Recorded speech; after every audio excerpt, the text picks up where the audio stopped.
გამარჯობა, თქვენ უყურებთ ყველაზე მაგარ პოლიტიკურ სატირას talk show-ს ეთოქზე. ბრიტანეთის საელჩომ საქართველოს მთავრობას მოუწოდა მუნიციპალური არჩევნების დასაკვირვებლად ეუთო ოდირის მისია მოიწვიოს. ბრიტანეთის საელჩომ მოუწოდებს საქართველოს მთავრობას მოიწვიოს ეუთო ოდირის სადამკვირვებლო მისია ოქტომბრის მუნიციპალურ არჩევნებზე. დავიწყოთ იმით, რომ ბრიტანეთის საელჩოს არაფერი ესაქმება თვითმმართველობის არჩევნების სადამკვირვებლო მისიების კომპლექტაციასთან.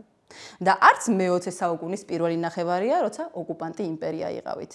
და არც ჩვენ ვართ ოკუპირებული ინდოეთი, რომ ცხოვრება განგვისაზღვროთ. ამასთან ეუთო ოდირი ქართულ ოცნებას ყავდა მოწეული შარშან საპარლამენტო არჩევნებზე, რომლის დასკვნაშიც მათ ჩაწერეს, რომ არჩევნების დღე ცესკოს მიერ კარგად იყო ორგანიზებული და ადმინისტრირებული, რომ არჩევნები ჩატარდა კონკურენტულ გარემოში. მიუხედავად ამისა, საქართველოზე დაგეშილმა უცხოელმა ბიუროკრატებმა მაინც არ სცნეს ეს დასკვნა და დღემდე არაერთი უსარგებლო რეზოლუცია შექმნეს ვადამდელი არჩევნების რეკომენდაციით. ხო და მათთვის არანაირი მნიშვნელობა არ აქვს სადამკვირვებლო მისიებს და მათ დასკვნებს.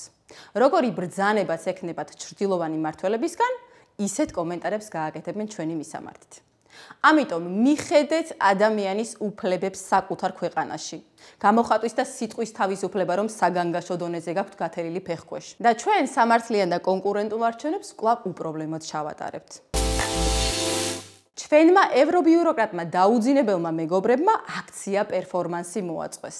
ნაცების ცნობილმა ლობისტებმა და საერთო პატრონის გამზიარებლებმა, რასა იუკნევიჩიანემ, მარკეტა გრეგოროვამ, ძმანმა და დანმა მათმა გამოფინეს ბრალდებულების და სისხლის სამართლის დამნაშავეების, რეჟიმის შემოქმედების ფოტოები. ისეთი აგენტების, როგორიცაა ნიკა გვარამია, ნიკა მელია, ზურა გირჩი, მიხეილ სააკაშვილი და პოლიციელებზე მოძალადეების, მათე დევიძე და მზია ამაღლობელი.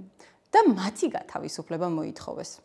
დანარჩენი ან დაიკიდეს, ან პრინტერში ფურცლები არ ეყოთ ამოსაბეჭდად. აი, ასეთი უსამართლობის, ორმაგი სტანდარტების, უპატივცემულობის სივრცედ რომ აქციეს ევროპარლამენტი, ამიტომაა საქართველოში ევროკავშირის მიმართ ნდობა რომ საოცარი სისწრაფით ეცემა. ეს ნომრიანი აგენტები თავად ანადგურებენ ევროპულ სამართალს და მასთან დაკავშირებულ ღირებულებებს და ოკუპანტი ბატონები ვცდილობენ ჩვენს ქვეყანასთან მოპყრობას. ბატონყმობა და საბჭოთა ოკუპაცია იმისთვის არ დაგვინგრევია, რომ ბიუროკრატიის ვასალ ქვეყანად გავიხატოთ თავი. ირანისა და ისრაელის საომარი კონფლიქტი გრძელდება, იზრდება მსხვერპლი და სულ უფრო შემაშფოთებელი ხდება სიტუაცია. აქეთ რუსეთ-უკრაინის ომსაც არ უჩანს შეჩერების პირი. აზერბაიჯანის და სომხეთის გაყინული კონფლიქტი როდის იფეთქებს, არავინ იცის. მოკლედ, მთელი ჩვენი რეგიონი და მისი მოსაზღვრე ტერიტორიები ცეცხლის ალშია გახვეული. საქართველო კი დგას შუაგულში მშვიდობით და სტაბილური განვითარების ტემპით, როგორც მერვე საოცრება. უბრალოდ ადექით და რუკას დახედეთ, როგორ ფეთქებად საშიშ ტერიტორია შუავართ და რამხელა სასწაულია, რომ 1000 ზეწოლის, წნეხის, მოთხოვნის და მიუხედავად არც ომი გვაქვს და პირიქით, ეკონომიკურ განვითარებას განვაგრძობთ. ეს კი მხოლოდ ჩვენი ხელისუფლების გონივრული პოლიტიკის და გაძლიერებული სუვერენიტეტის დამსახურებაა. მთელი ოპოზიცია სანთელს უნდა უნთებდეს ბიძინა ივანიშვილს, იმხელა ტრაგედიას გადაარჩინა ქვეყანა და განაგრძობს სტაბილური ცხოვრების შენარჩუნებას.